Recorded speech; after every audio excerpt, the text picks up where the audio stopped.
Chicks like you, give us a good name, use your body for the fame game. Ќерката на првиот човек на Формула 1, Тамара Еклестон, ќе се омажи за поранешен брокер на кого му е забрането да работи на берзата. 31-годишниот Джей Рутленд ја запросил Тамара за време на романтичен одмор во Дубај. Минатата година на Рутленд му било забрането да работи на берзата поради нечесните брокерски действија. Правобитната казна за свршеникот на богатата наследничка беше 160.000 фунти, а по сослушувањето истата е намалена на 30.000, затоа што неговите адвокати успеале да докажат дека тој не е способен да работи поради болест. Неговите пријатели велат дека тој на Тамара и раскажувал се за својата работа, но тоа за него не била никаква пречка да застане на лудиот камен со Джей.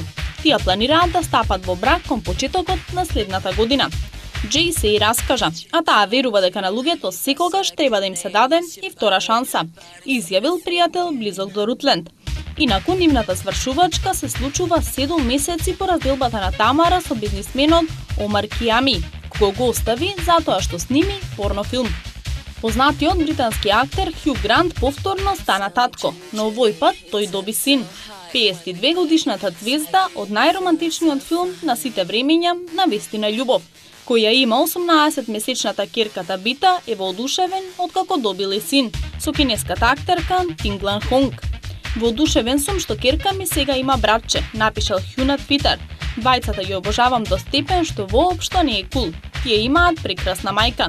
Не е познато дали Хју е се уште во врска со Тинглан, откако ја потврди веста за раѓањето на нивната ќерка во септември 2011 година.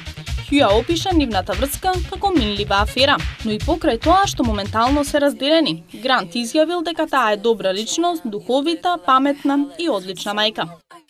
Популарната британска пејачка Адел, која за кратко време го освои светот со незините одлични балади, го сними незиниот нов, трети поред студиски албум. Иако таа минатата година изјави дека ќе направи пауза од 5 години, сепак започнала да работи на незиното ново издание.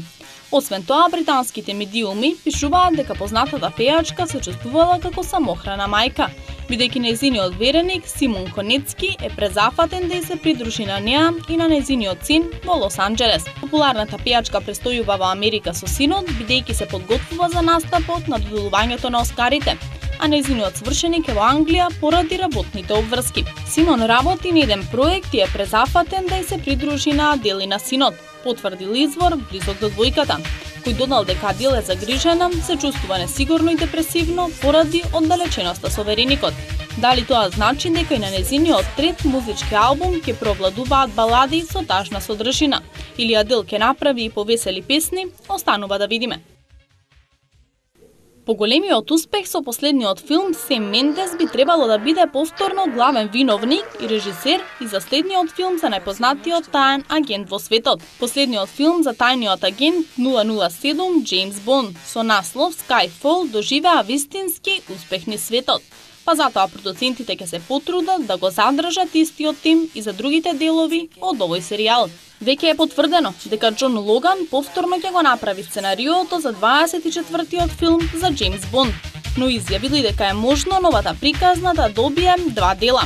Медиумите шпекулираат дека Сем Мендес е многу заинтересиран за повторно да режира филм за Бонд, со што само се потврдува дека очигледно тимот ќе остане ист, со што може да очекуваме уште еден добар филм за најпознатиот агент во светот Джеймс Бонд.